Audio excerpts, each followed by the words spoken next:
요한은 굉장히 중요한 말씀이고 또 독수리처럼 영적인 세계를 직시할 수 있는, 영적인 세계를 제대로 볼 수 있는, 하나님, 신이신 하나님을 바라볼 수 있는 복음서 중에서도 특별한 위치를 차지하는 그런 복음서이죠. 그렇기 때문에 말 하나, 표현 하나가 굉장히 정면되어 있고 그리고 많은 의미를 담고 있습니다. 한 절 한 구절 한 구절이 다른 성경도 다 마찬가지겠지만 요한은 특별히 그러한 점에 신경을 많이 쓰는데, 그 또 반대로 별로 중요해 보이지 않을 것 같은데도 이게 강조가 되고 있는 것을 볼 수가 있습니다. 오늘 12절 말씀도 그 이튿날에는 명절에 온 큰 무리가 예수께서 예루살렘으로 오신다는 것을 듣고 종려나무 가지를 가지고 맞으러 나가서 외쳤다. 그 이튿날에는 이렇게 되어 있습니다. 그 날짜를 지금 계속 확인하고 있는 거죠. 12장 시작하면서 1절에 보면 6월절 엿새 전에 날짜를 이렇게 계속 계산하고 있는 것을 보게 됩니다. 정확한 거죠. 날짜를 계산한다라고 하는 것이.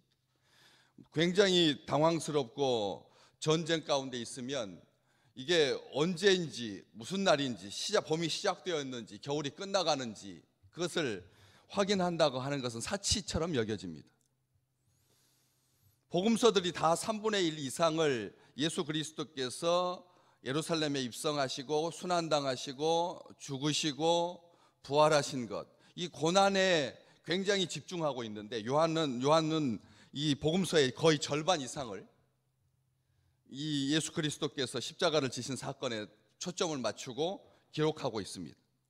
엿새 동안의 일을 기록하고 있는데 그 날짜를 별로 강조하면서 이렇게 특별하게 표현하고 있다는 거죠. 그 이튿날이 그 앞쪽에서 그 이튿날인가, 아니면 12장 1절에 시작하는 6월절 엿새 전 다음 날인가, 닷새째 되는 날, 6월절 닷새 전인가, 그걸 확인해 봐야 되는 거죠.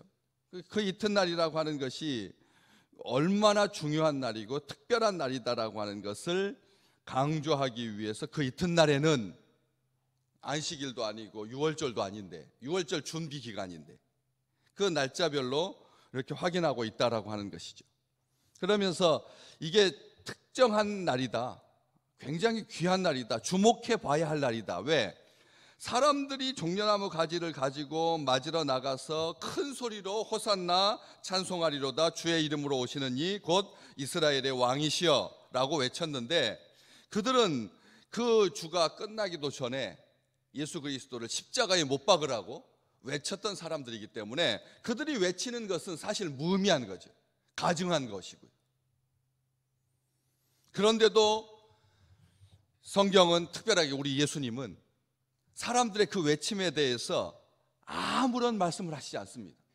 이 가증한 백성들이여, 너희들이 다급하고 너희들이 아쉬우니까 나한테 부르짖는 것 아니냐라고 하시면서 막지 않으셨다는 거예요.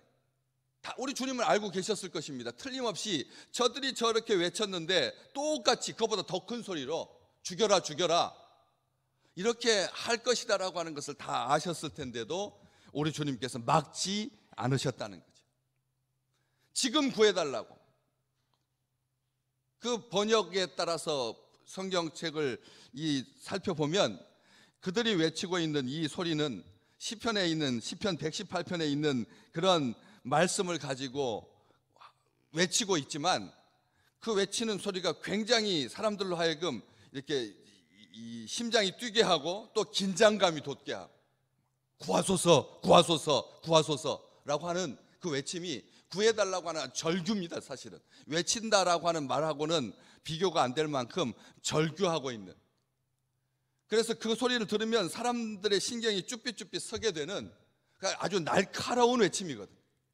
이게 하나님을 찬송한다기보다는 구해달라고 하는 것에, 호산나라고 하는 그 말이 지금 당장 제발 구해 주십시오 라고 하는 아주 애처롭기도 하고 그리고 다급하기도 하고 그리고 날카로운 그런 소리입니다. 사실은 부드럽게 하나님의 이름을 부르면서 하나님 앞에 간절히 자기들의 상황을 살피면서 외치는 외침이라기보다는 그냥 다급하니까 붙들고 있는, 하나님의 이름은 간간히 쓰이고 구해달라고 하는, 제발 지금 구해달라고 하는 소리만이 만연한, 어떻습니까? 지금하고 전혀 다르지 않죠. 온 세상 가운데 구해달라고 하는 그 우한에 있는 백성들, 그 절규하는 그 안타까운 소리가 텅 빈 거리만큼이나 더 강력합니다. 텅 비어있는, 지금 2달 가까이 비어있는 그 거리만큼이나 사람들로 하여금 가슴을 막 이렇게 후벼 파는 그런 다급한 소리만 가득해 있는 것이죠.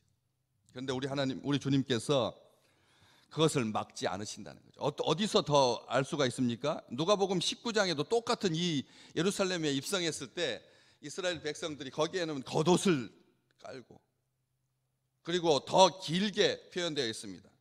그럴 때 그 소리를 들은 바리새인들이 뭐라고 말하냐면, 선생이여, 당신의 제자들을 책망하소서, 저 소리 제발 지르지 말게 하라고, 소리 내지 말게 하라고 바리새인들이 그렇게 예수 그리스도께 요청합니다.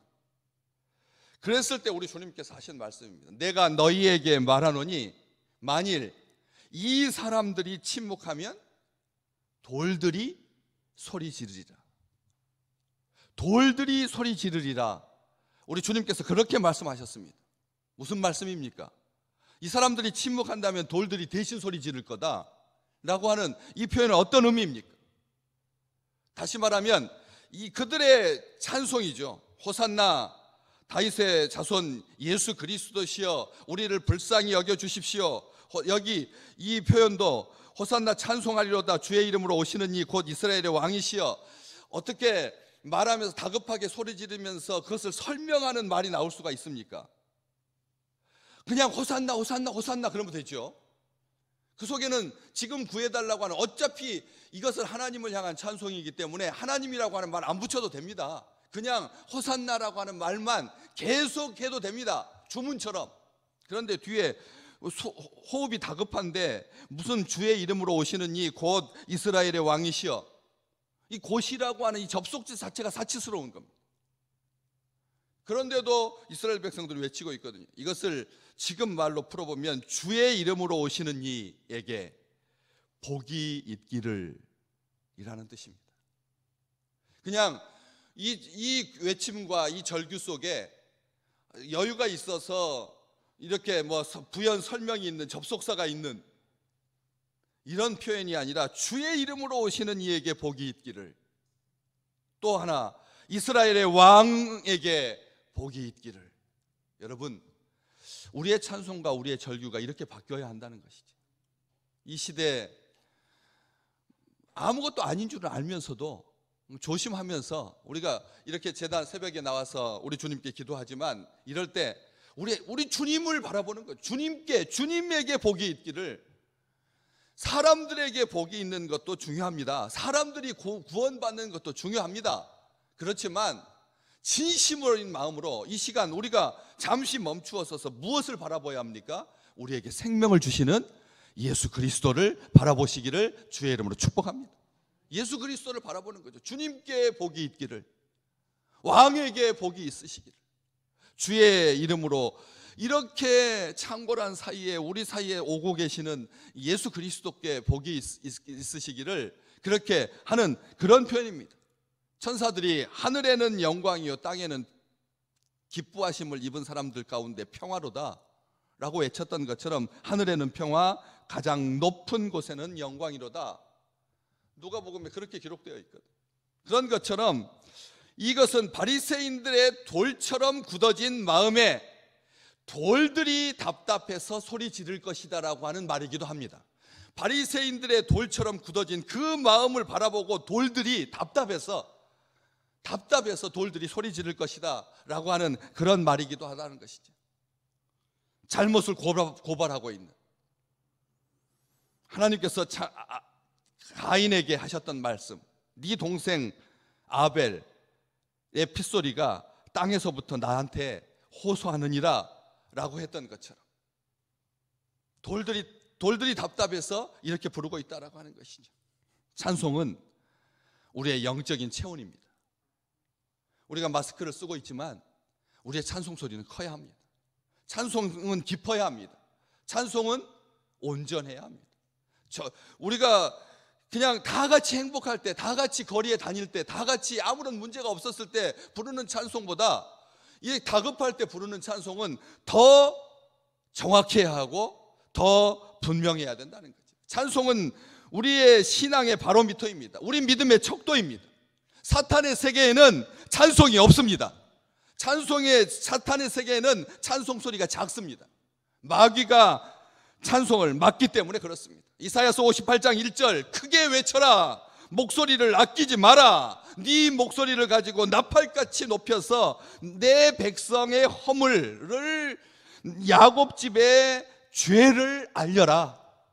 목소리를 높여가지고 하나님을 찬송하고, 그리고 그 목소리를 높여서 우리가 죄인입니다, 우리가 잘못했습니다, 우리가 돈 하느라고 나무 잘라내고 땅 더럽히고 공기 더럽혀서 경제적인 논리를 가지고 살다 보니까 생태계가 이렇게 병들었고 이렇게 신음했습니다. 하나님 용서하여 주시옵소서.